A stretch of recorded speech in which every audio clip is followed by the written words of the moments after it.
আমি রান্নাবান্না করতে পারি না বলে একেবারেই যে রান্নাবান্না করতে পারি না বিষয়টা তেমন না। আমিও রান্নাবান্না করতে পারি, তবে নিজে চলার মতো। হ্যালো গাইস, আসসালামু আলাইকুম। সবাইকে জানাই আমার পক্ষ থেকে আন্তরিক শুভেচ্ছা ও অভিনন্দন। চলে আসলাম আবারও নতুন একটি ভিডিও নিয়ে। আজকের ভিডিওতে যে রান্নাবান্না শেয়ার করছি, এটা হচ্ছে আমি রান্নাবান্না করছি। আর আমার রান্নাবান্নাই থাকছে অতি সাধারণ কিছু রান্নাবান্না। তো আজকে হচ্ছে আমি আলু রান্না করব।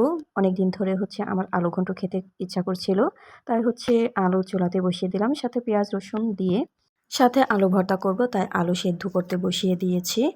আর এদিকে হচ্ছে ভাত বসিয়ে দেওয়ার জন্য চালটা মেপে নিচ্ছি। এবার চালগুলো ভালো করে পানি দিয়ে পরিষ্কার করে নিব।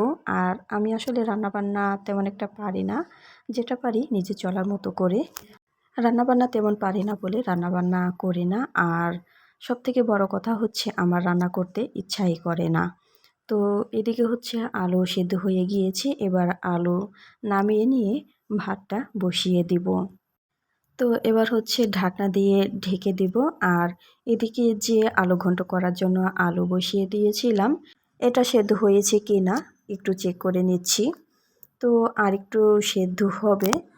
আলু ভর্তা বানিয়ে নেওয়ার জন্য যে আলুগুলো সেদ্ধ করে নিয়েছিলাম, সেটা ঠান্ডা পানি দিয়ে ঠান্ডা করে নিয়ে আলুর খোসাগুলো ছাড়িয়ে নেব।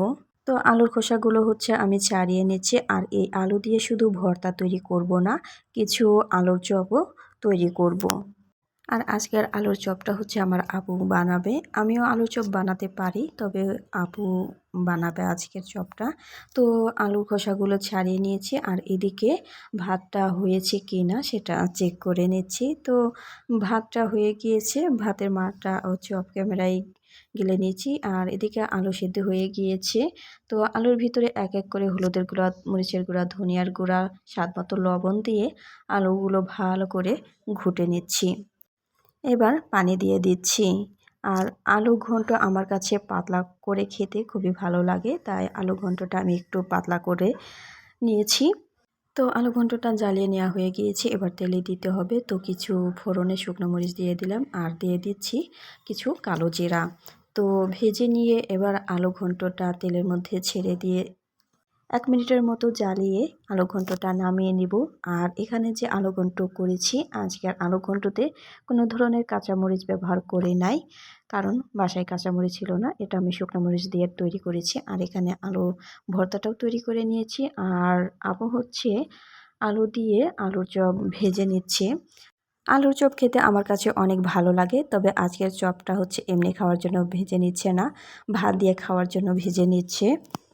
আমার ভিডিওগুলো যদি ভালো লেগে থাকে তাহলে লাইক, কমেন্ট ও শেয়ার করে দিবে, আর ফলো দিয়ে পাশেই থাকবে। আর ইউটিউব চ্যানেল থেকে দেখে থাকলে চ্যানেলটি সাবস্ক্রাইব করে দিবে।